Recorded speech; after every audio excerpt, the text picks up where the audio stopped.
국가원로에 쏘신 174호 비정한 조선일보.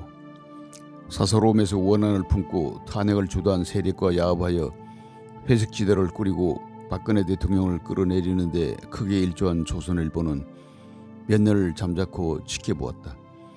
결국 공산주의로 나침판을 정한 문재인류하고는 궤를 같이 할 수 없다는 판단을 한 것 같다.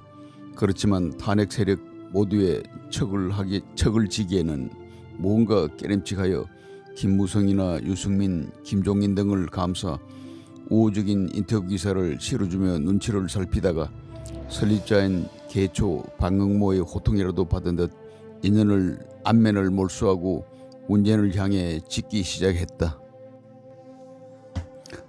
너무 허접한 것들이라 먹잇감은 사방에 널려 있었다. 총리의 재질에는 못 미쳤지만 그렇다고 이낙연과 정세균이 말갱이는 아니었다. 지금도 북한의 자금을 챙겨주고 있는 임종석과 통일부의 미진양 조사파 이인영하며 국회의 우상호 등 빨간 개들의 동선을 파악하고 그들에게 탄착점만 맞추어도 허기를 어느 정도 채울 수 있었다. 하지만 아직도 배가 고팠다. 드디어 결정적인 때가 도래하였다. 분수에도 안 맞는 차기 대선을 꿈꾸고 유력하게 물러난 정세균 대신 지역구도를 맞춘다는 명분으로 김부겸이 차기 총리로 내정되었다. 대통령은 간첩이고 국정원은 북한의 핵무기 개발비를 퍼다준 빨갱이 아들, 통일부 장관은 김여정의 지시에 받들어 총으로 총생을 다짐하는데 총리마저 1992년 남조선 노동당 간접 사건으로 형이 확정된 김부겸을 임명하였으니 북조선 친위 내각의 골격이 확실하게 짜여졌음에 한판부터 볼만하게 여겼음직도 하다. 푸른 가을 하늘을 실구름이 갈래갈래 찢어놓던 1979년 어느 날 살장수로 위장한 거물급 간첩 박아무개는 전향의 표시로 대한민국에 침투하여 압력해온 지하조직에 대한 첩보를 중앙정보부에 제공하고 자유세계의 일원이 되었다. 진정한 전향의 자세에 대한 예시였다. 그가 제공한 첩보는 정확한 정보로 확인되었으며 무게에 있는 간첩을 일망타진하는 쾌거를 올렸다. 그런데 그중 한 건은 아무리 뒤져도 꼬리를 잡을 수 없었다. 몇 번을 노인네가 찾아가 엎조리며 기억을 더듬게 했다. 정순녀가 틀림없고 한 해 전에 난파됐다며 그걸 못 잡는다고 혀를 끌끌 찼다. 그래도 못 찾고 결국 미제 사건으로 처리했다. 그로부터 13년 뒤에 터진 것이 남조선 노동당 중부지역 간첩단 사건으로 박한영의 남로당 사건 이후 최대 규모였다. 정순녀는 제1교포 신순녀로 위장한 이선실로 그 정체가 밝혀졌지만 북한 노동당 서열 22 거물 간첩은 이미 복귀한 다음이었다. 제주 해녀 출신 이선실은 대담했다. 북에서 내려왔다고 먼저 정체를 밝혔다. 그리고 접선에서 포섭한 인물들이 북한까지 다녀온 황흰노를 비롯 김부겸, 이인영 등 300여 명이었고 이들은 김일성이 직접 확인한 이선실로부터 공작금을 받고 간첩질을 했다고 안기부가 발표했다. 그런 김부겸이 총리로 임명되니 조선일보 강천석 논설고문도 열받을 만했을 거다. 4월 17일 칼럼에서 국민이 승리하는 날은 언제 오는가라며 선거를 이겨봤자 이런 풍토에선 통하지 않으니 특단의 대책을 세우지 않으면 나라가 망한다는 취지로 답답한 심정을 밝혔다.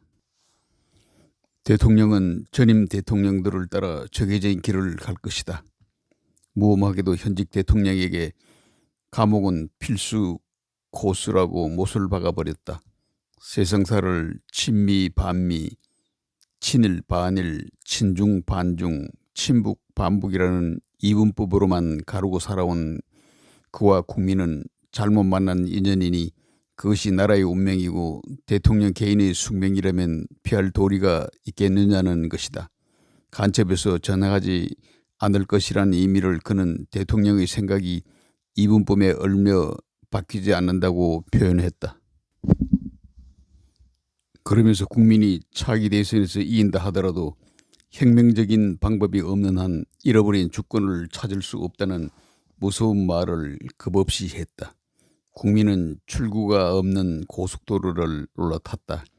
국민이 잃었던 권리를 되찾는 주권 재민의 원리를 회복하는 날이란 말도 대한민국에선 통하지 않는다고 단정하고 이렇게 살 수는 없다.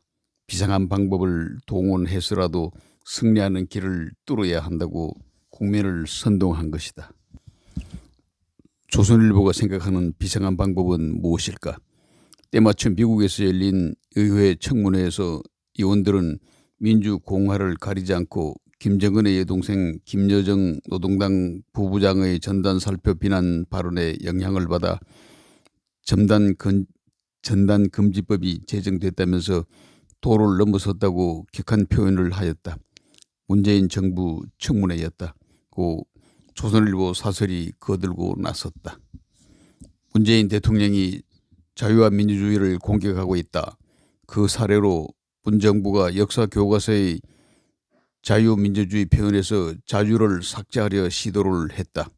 한국 민주주의의 쇠퇴, 문 정부가 북주민 고통을 무시하는 건 범죄 공모하는 것 등 상세한 직격탄이 미국 사람들 입에서 거침없이 나왔다. 특히 이인호 전 주 러시아 대사는 동청문회에서 박근혜 대통령의 탄핵은 회색지대에서 촛불을 들고 꾸민 조직적인 음모였다. 민주주의의 절차적 규범은 폐기됐고 허울뿐이며 예상치 못한 두려움을 증가시킨다고 서울의 분위기를 정언함으로써 분위기를 무겁게 했다. 비장한 조선일보.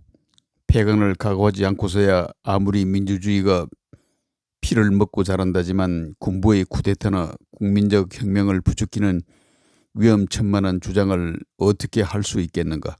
문제는 야당이다. 결국 그들 정신 못 차린 기득권 세력도 문재인들과 함께 거대한 물결의 쓰나미에 휩쓸려 가야 나라가 바로 선다.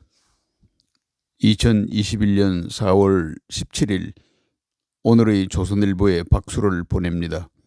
국가원로에 서신 174호 이호근 방송 대독. 시청해 주셔서 감사합니다.